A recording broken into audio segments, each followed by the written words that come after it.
नमस्कार मित्रांनो.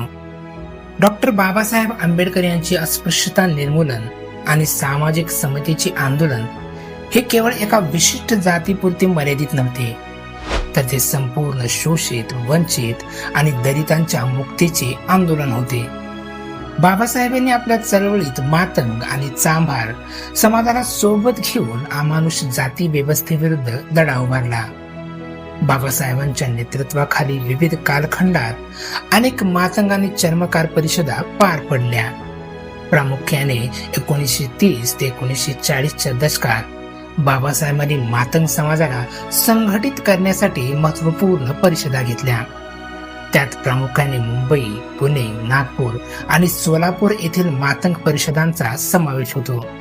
या परिषदांमधून बाबासाहेबांनी मातंग समाजाला आपल्या हक्काची जाणीव करून दिली आणि मुख्य प्रवाहातील अनुसूचित जातींच्या चळवळीशी जोडण्याचे काम केले. बाबासाहेबांनी या परिषदांमध्ये स्पष्ट केले होते की जोपर्यंत समाजातील सर्व शोषित जाती एकत्र येत नाहीत, तोपर्यंत विषमतेचा हा किल्ला ढासळणार नाही. त्यांनी मातंग आणि चांभार समाजाला केवळ राजकीय दृष्ट्या जागृत केले नाही, तर त्यांच्यात आत्मसन्मान, शिक्षण आणि संघर्षाची ठिणगी टाकली. बाबासाहेब आंबेडकरांनी मातंग आणि चांभार समाजाला प्रबोधन करताना सर्वात मोठा भर हा शिक्षणावर दिला. ते म्हणायचे की शिक्षण हे वाघिणीचे दूध आहे आणि जो ते प्राशन करेल तो गुरगुरल्याशिवाय राहणार नाही. बाबासाहेबांनी या दोन्ही समाजातील लोकांना आपल्या मुलांना शाळेत पाठवण्याचे कडक आवाहन केले. जुन्या परंपरावादी आणि पिढ्यानपिढ्या चालत आलेल्या लादलेल्या व्यवसायामध्येच अडकून न पडता नवीन शिक्षण घेऊन नोकऱ्या, व्यवसाय आणि प्रशासनात जाण्याचा सल्ला त्यांनी दिला. चांभार समाजाला संबोधित करताना त्यांनी चांभाराच्या पारंपरिक चर्मोद्योगात आधुनिकीकरण करण्याचे आणि स्वतःचे आर्थिक बळ वाढवण्याचे मार्ग सुचवले. तसेच मातंग समाजाला गावगाड्याच्या गुलामगिरीतून म्हणजेच मांगकीच्या कामातून आणि अमानुष्य प्रथांमधून स्वतःला मुक्त करण्याचे आवाहन केले. त्यांनी सांगितले की जोपर्यंत तुम्ही स्वतःला हीन मानणे सोडत नाही, तोपर्यंत जग तुम्हाला सन्मान देणार नाही. त्यामुळे मानसिक गुलामगिरी नष्ट करणे हे प्रबोधनाचे पहिले पाऊल होते. कसे राहिले पाहिजे आणि काय केले पाहिजे यावर बाबासाहेबांनी अत्यंत व्यावहारिक आणि मोलाचे मार्गदर्शन केले आहे. त्यांनी स्वच्छतेचे महत्त्व अधोरेखित केले. समाजाने आपली राहणीमान सुधारली पाहिजे. जुनी फाटकी वस्त्रे किंवा अस्वच्छता सोडून स्वाभिमानाने आणि स्वच्छ राहिले पाहिजे असे त्यांनी सांगितले. व्यसनाधीनता हा दलित समाजाचा सर्वात मोठा शत्रू आहे हे ओळखून बाबासाहेबांनी मातंग आणि चांभार समाजाला दारू आणि इतर व्यसनापासून पूर्णपणे दूर राहण्याचा उपदेश केला. व्यसनामुळे घरी उद्ध्वस्त होतात आणि आर्थिक प्रगती खुंटते. त्यामुळे समाजाने चारित्र्य संपन्न आणि नीतिमान आयुष्य जगले पाहिजे. यावर त्यांचा कटाक्ष होता. त्यांनी अंधश्रद्धा, जुन्या रूढी परंपरा आणि देवाच्या नावाने चालणारे बळी किंवा नवस यासारख्या कुप्रथांना कडाडून विरोध केला. मानवी बुद्धीला पटेल असेच वर्तन करा आणि स्वतःमध्ये वैज्ञानिक दृष्टिकोन रुजवा असे त्यांनी स्पष्ट केले होते. कोणाला साथ दिली पाहिजे या प्रश्नाचे उत्तर देताना बाबासाहेबांनी राजकीय आणि सामाजिक एकतेचा मंत्र दिला. त्यांनी मातंग, चांभार आणि महार या तिन्ही प्रमुख अस्पृश्य जातींना अंतर्गत मतभेद आणि उच्च नीचतेची भावना विसरून एकाच झेंड्याखाली म्हणजेच शेड्युल्ड कास्ट फेडरेशन किंवा त्यांच्या सामाजिक चळवळीच्या पाठीशी उभे राहण्याचे आवाहन केले. बाबासाहेबांचे स्पष्ट मत होते की सवर्ण किंवा प्रस्थापित राजकीय पक्ष दलितांमध्ये फूट पाडण्यासाठी फोडा आणि राज्य करा या नीतीचा वापर करतात. त्यामुळे मातंग आणि चांभार बांधव कोणत्याही प्रलोभनाला बळी न पडता स्वतःच्या हक्कासाठी लढणाऱ्या दलित चळवळीलाच साथ दिली पाहिजे. जर आपण अंतर्गत जातीभेदात अडकून राहिलो तर शत्रू आपला सहज पराभव करेल असा इशारा त्यांनी दिला होता.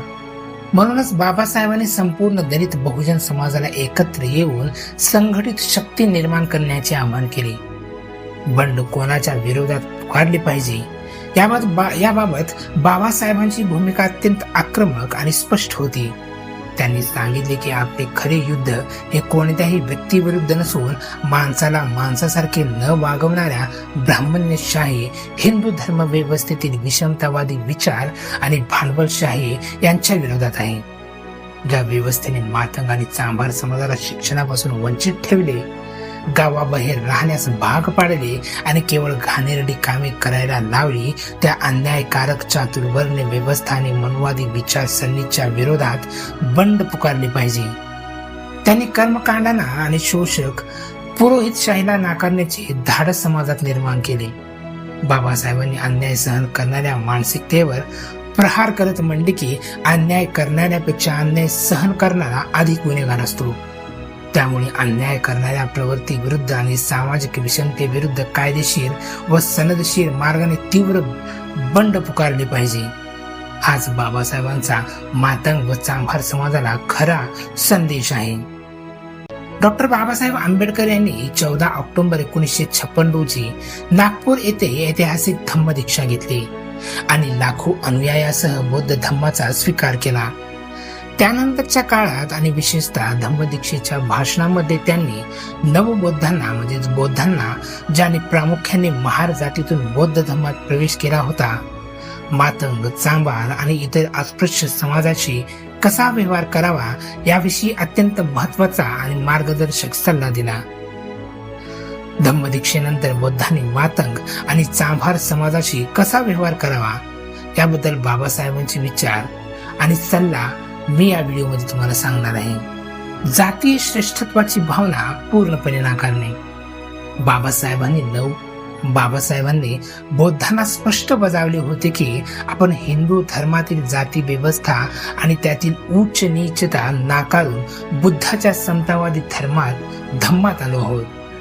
त्यामुळे जुन्या हिंदू धर्मातील ज्या काही जातीच्या संकल्पना मनात असतील त्या पूर्णपणे काढून टाकल्या पाहिजेत. जर एखादा बौद्ध व्यक्ती स्वतःला मातंग किंवा चांभार बांधवापेक्षा श्रेष्ठ समजू लागला तर धम्मदीक्षेचा मूळ उद्देशच नष्ट होईल. धम्मात आल्यानंतर सर्वांनी एकमेकाकडे माणूस आणि सद्धम्म बांधव म्हणूनच पाहिले पाहिजे. बंधुभाव आणि सलोख्याचा व्यवहार. बाबासाहेबांचा सल्ला होता की बौद्धांनी मातंग आणि चांभार समाजाशी अत्यंत प्रेमाचा, आदराचा आणि बंधुभावाचा, मेत्ता आणि करुणा व्यवहार केला पाहिजे. रोटी बेटी व्यवहारासह सर्व सामाजिक स्तरावर त्यांच्याशी बरोबरीचे संबंध प्रस्थापित केले पाहिजेत. समाजात कोणत्याही प्रकारचा दुरावा किंवा अंतर पडू नये. उलट त्यांच्या सुखदुःखात सहभागी होऊन त्यांना आपलेसे केले पाहिजे. धम्माचा प्रसार करणे सक्ती किंवा अहंकार नाही. बाबासाहेबांची इच्छा होती की संपूर्ण शोषित समाज धम्माच्या छत्राखाली यावा, परंतु त्यांनी बौद्धांना सल्ला दिला की मातंग आणि चांभार समाजाला धम्मात आणताना त्यांच्यावर कोणत्याही प्रकारची सक्ती करू नये किंवा आम्ही धम्म स्वीकारून तुमच्यापेक्षा पुढे गेलो आहोत असा अहंकार दाखवू नये. उलट आपल्या आचरणातून आणि सदाचारातून धम्माचे महत्व त्यांच्यासमोर पटवून द्यावे, जेणेकरून ते स्वतःहून प्रेरित होऊन या चळवळीत सामील होतील. राजकीय आणि सामाजिक चळवळीत ऐक्य टिकवणे. बाबासाहेबांना पूर्ण जाणीव होती की प्रस्थापित व्यवस्था अस्पृश्यांमध्ये फूट पाडण्याचा प्रयत्न करेल. म्हणून त्यांनी बौद्धांना सल्ला दिला की जरी धार्मिक दृष्ट्या आपण बौद्ध झालो असलो तरी सामाजिक आणि राजकीय लढ्यात मातंग आणि चांभार बांधवांना कधीही मागे सोडू नका. आरक्षणाचा लढा असो की हक्कांची लढाई, या तिन्ही प्रमुख समाजांना मातंग, चांभार, बौद्ध एकत्र येऊनच लढा दिला पाहिजे. तरच आपली राजकीय ताकद टिकून राहील. द्वेष किंवा कटुता टाळणे.